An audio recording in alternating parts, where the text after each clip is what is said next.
राहुल जी, इस मुल्क ने, हिंदुस्तान ने गांधी जिसका नाम है उससे बड़े बड़े इम्तिहान लिए, बड़ी बड़ी कुर्बानियां ली हैं।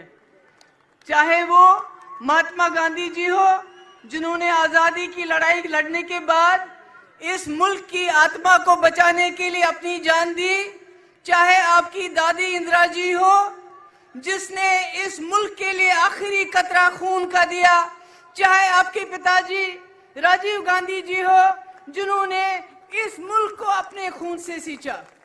इसलिए आपके ऊपर ये जो भार है, ये जो जिम्मेदारी है, ये इसलिए आई है कि आपके नाम के पीछे गांधी नाम है, जिससे बीजेपी के लोग बहुत डरते हैं और आगे भी डरेंगे।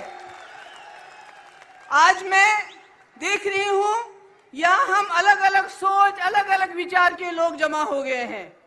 यही हिंदुस्तान है, यही भारत है जहां अलग अलग सोच होती है। यही हमारे संविधान ने हमें इख्तियार दिया है, अधिकार दिया है कि हम सबको मिलजुल के रहने का। मगर आज मैं आपको एक संदेश देना चाहती हूं। इलेक्शन आने वाले हैं। संविधान का सबसे ताकतवर हथियार आपका वोट आपके हाथ में है।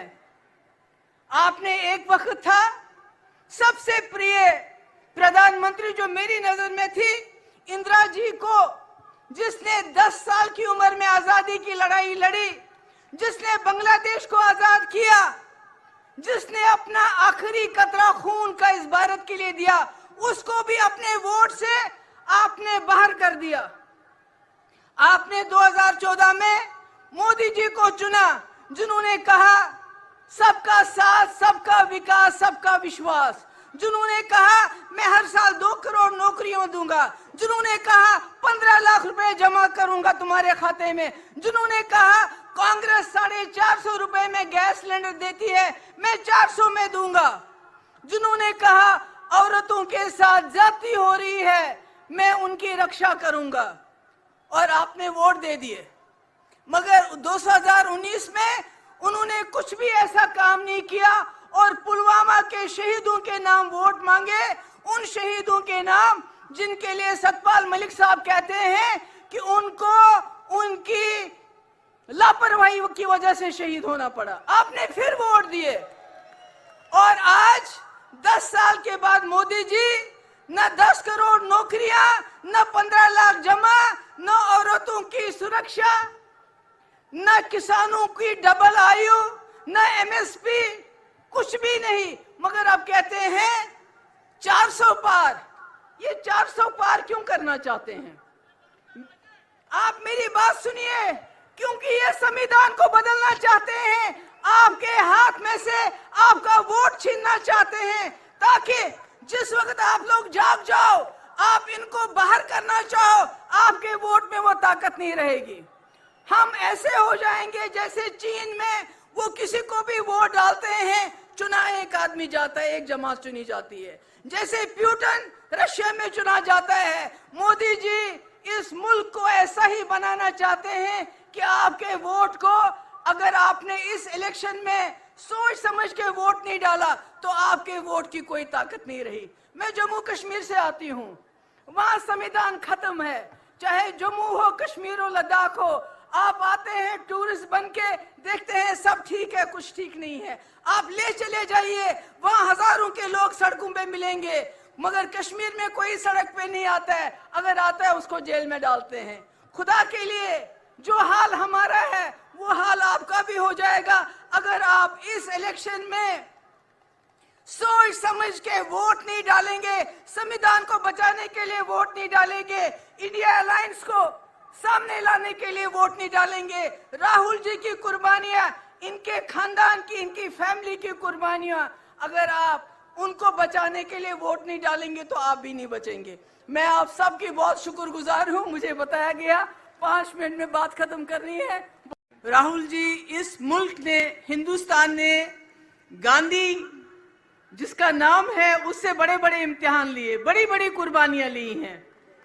चाहे वो महात्मा गांधी जी हो जिन्होंने आजादी की लड़ाई लड़ने के बाद इस मुल्क की आत्मा को बचाने के लिए अपनी जान दी, चाहे आपकी दादी इंदिरा जी हो, जिसने इस मुल्क के लिए आखिरी कतरा खून का दिया, चाहे आपके पिताजी राजीव गांधी जी हो, जिन्होंने इस मुल्क को अपने खून से सींचा। इसलिए आपके ऊपर ये जो भार है, ये जो जिम्मेदारी है, ये इसलिए आई है कि आपके नाम के पीछे गांधी नाम है, जिससे बीजेपी के लोग बहुत डरते हैं और आगे भी डरेंगे। आज मैं देख रही हूं, यहाँ हम अलग अलग सोच, अलग अलग विचार के लोग जमा हो गए हैं। यही हिंदुस्तान है, यही भारत है, जहां अलग अलग सोच होती है। यही हमारे संविधान ने हमें इख्तियार दिया है, अधिकार दिया है कि हम सबको मिलजुल के रहने का। मगर आज मैं आपको एक संदेश देना चाहती हूं। इलेक्शन आने वाले हैं। संविधान का सबसे ताकतवर हथियार आपका वोट आपके हाथ में है।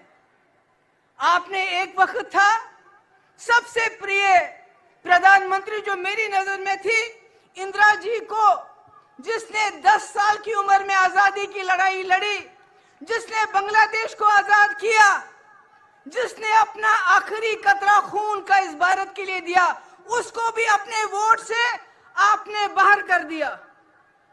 आपने 2014 में मोदी जी को चुना, जिन्होंने कहा सबका साथ, सबका विकास, सबका विश्वास, जिन्होंने कहा मैं हर साल 2 करोड़ नौकरियां दूंगा, जिन्होंने कहा 15 लाख रुपए जमा करूंगा तुम्हारे खाते में, जिन्होंने कहा कांग्रेस 450 रुपए में गैस सिलेंडर देती है, मैं 400 में दूंगा, जिन्होंने कहा औरतों के साथ ज्यादती हो रही है, मैं उनकी रक्षा करूंगा, और आपने वोट दे दिए। मगर 2019 में उन्होंने कुछ भी ऐसा काम नहीं किया और पुलवामा के शहीदों के नाम वोट मांगे, उन शहीदों के नाम जिनके लिए सतपाल मलिक साहब कहते हैं कि उनको उनकी लापरवाही की वजह से शहीद होना पड़ा। आपने फिर वोट दिए, और आज 10 साल के बाद मोदी जी न 10 करोड़ नौकरियां, न 15 लाख जमा, न औरतों की सुरक्षा, न किसानों की डबल आयु, न एमएसपी, कुछ भी नहीं। मगर अब कहते हैं 400 पार। ये 400 पार क्यों करना चाहते हैं? आप मेरी बात सुनिए, क्योंकि ये संविधान को बदलना चाहते हैं, आपके हाथ में से आपका वोट छीनना चाहते हैं, ताकि जिस वक्त आप लोग जाग जाओ, आप इनको बाहर करना चाहो, आपके वोट में वो ताकत नहीं रहेगी। हम ऐसे हो जाएंगे जैसे चीन में वो किसी को भी वोट डालते हैं, चुना एक आदमी जाता है, एक जमात चुनी जाती है। जैसे प्यूटन रशिया में चुना जाता है, मोदी जी इस मुल्क को ऐसा ही बनाना चाहते हैं कि आपके वोट को, अगर आपने इस इलेक्शन में सोच समझ के वोट नहीं डाला तो आपके वोट की कोई ताकत नहीं रही। मैं जम्मू कश्मीर से आती हूँ, वहां संविधान खत्म है, चाहे जम्मू हो, कश्मीर हो, लद्दाख हो। आप आते हैं टूरिस्ट बन के, देखते हैं सब ठीक है, कुछ ठीक नहीं है। आप ले चले जाइए, वहां हजारों के लोग सड़कों पे मिलेंगे, मगर कश्मीर में कोई सड़क पे नहीं आता है, अगर आता है उसको जेल में डालते हैं। खुदा के लिए जो हाल हमारा है वो हाल आपका भी हो जाएगा अगर आप इस इलेक्शन में सोच समझ के वोट नहीं डालेंगे, संविधान को बचाने के लिए वोट नहीं डालेंगे, इंडिया अलायंस को सामने लाने के लिए वोट नहीं डालेंगे।